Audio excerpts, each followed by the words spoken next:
Well, it's about time to start putting some stuff back on the block.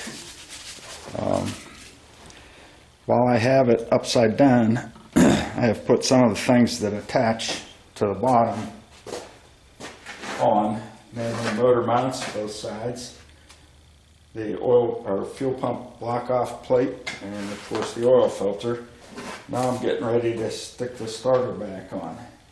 So I've only been uncovering this as much as necessary to put on what it is that I'm putting on at the time. So that's where the starter motor is going to go.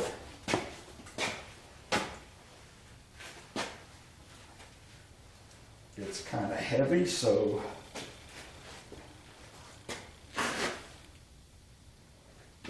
the solenoid goes on the top of it.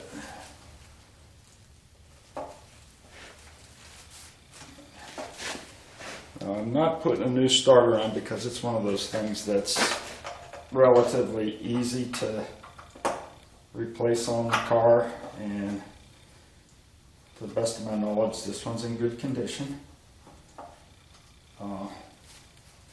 I forgot to talk about this little green wire here that's attached to the solenoid. Well, I can talk about that whenever I'm putting the bracket on that supports the starter, because I will be turning the engine stand around so you can see that end. So the starter motor goes in with two bolts that have 9/16 heads. They're very long bolts of necessity.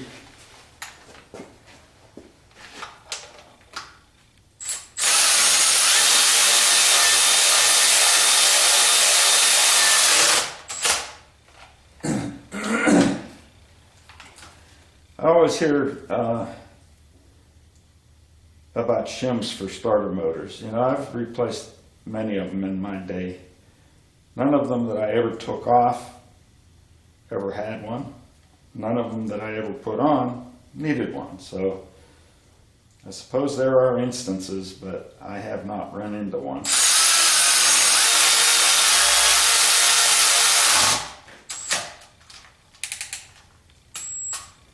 So I don't know what the torque specs is for a starter motor. Maybe I should see if there is one and tighten it to spec. But I'll do that off camera. I'm going to turn it around now so that you can see the back end of it. So here's the Haynes manual, and it says, as far as installation, nothing about torque specs, but so I'll just make it good and tight. But it says, installation is the reverse of removal. Be sure to replace the exact number of shims that were originally installed between the starter and the engine block. Well, as I've stated before, I've never seen one actually have a shim between the starter and the engine block. So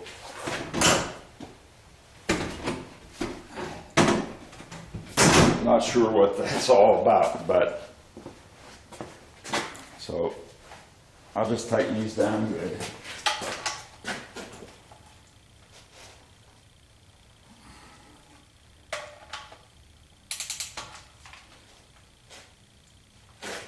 Now, when I put this away, unfortunately you can't see it as well as I had hoped. There's a green wire connected here, and check the wiring harness. It's connected to the part of the solenoid that triggers the, let's see if I can get the camera lower to get in there. and get some light on it. It's connected to the terminal that is back here.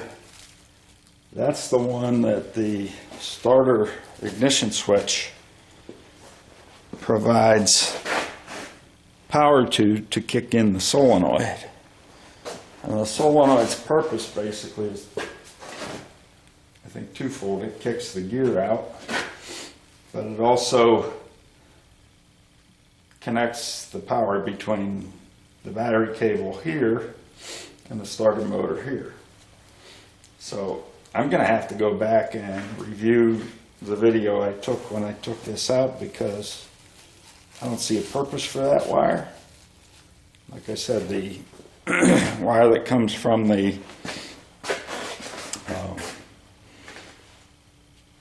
ignition switch it's got its own ring. It wouldn't connect to the type of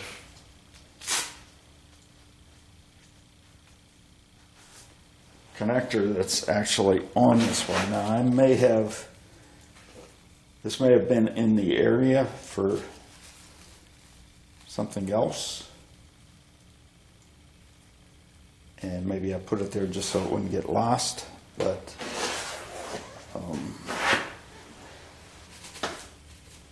that doesn't appear to. I'm betting this is the wrong socket, but I'm going to try it because I have it out.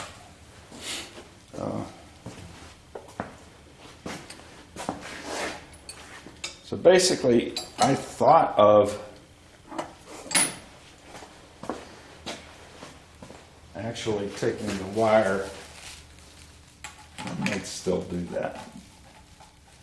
This is a bit hard to reach when everything's under there. You got a header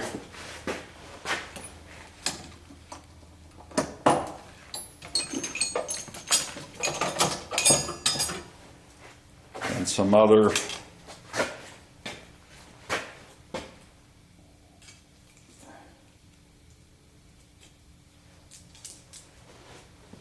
things in the way, so it's pretty hard to get to. So I was under the chassis looking, or under the body looking for what that might connect to.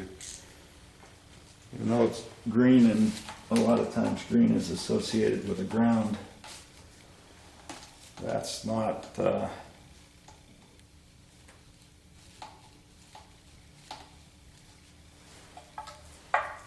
what I think this is.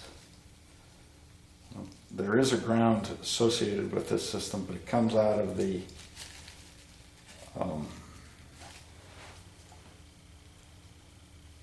harness to ground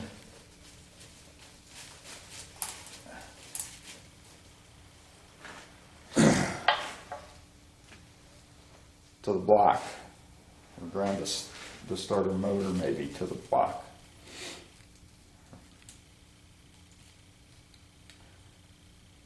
So what I'm going to do, I'm going to go underneath the body, and that wire that had the connection for this actually had a snap-on connector that would end up further up under the dash. So maybe, if that's easy to disconnect, maybe I will take that and connect that now, because the ones that go on this big lug, not very hard to get to. In comparison, there's a couple fusible links and the battery cable go on that. And then of course the one ground that goes to the block, I believe, just so that there's a good ground for the starter. But I want to see if that wire comes off easy. If it does, I'm going to put it on that terminal and be done with it. So here's the lead I was able to unplug it from the distributor, or from the harness. This is the one that plugs in up near the distributor, and then that carries current from the starter switch through the neutral safety switch to the solenoid to kick in the starter. So I'm just going to put that on there, and I'm going to have to fuss with this in these tight quarters when I put the body back on and connecting everything up, because that one can be a bit hard to reach.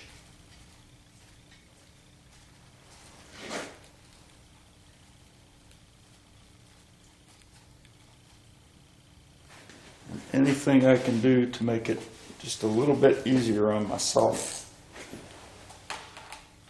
when it's time to put it all together is good.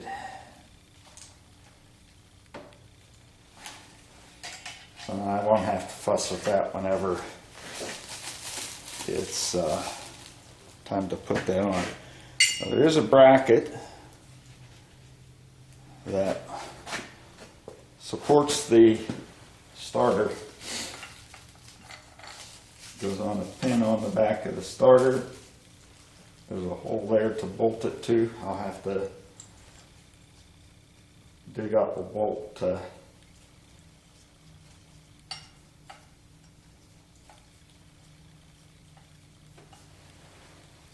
fit it in there. I'll do that now before I tighten that down and make it hard to get it started. Okay, so there's the bracket on. The bottom bolt is a 5/16 inch, about 3/4 long. Takes a a 1/2 inch socket. There was some paint in the threads, so I ran that bolt all the way in without the bracket on it to make sure that it wasn't going to bottom out. And then this bolt up here, it's a 7/16 socket. It's basically a 1/4 inch. So you can't torque that one down too tight, because you don't want to snap that stud coming out of there. You'll either have a starter that's not mounted securely, or you'll have a new starter. I don't know how hard that is to replace. So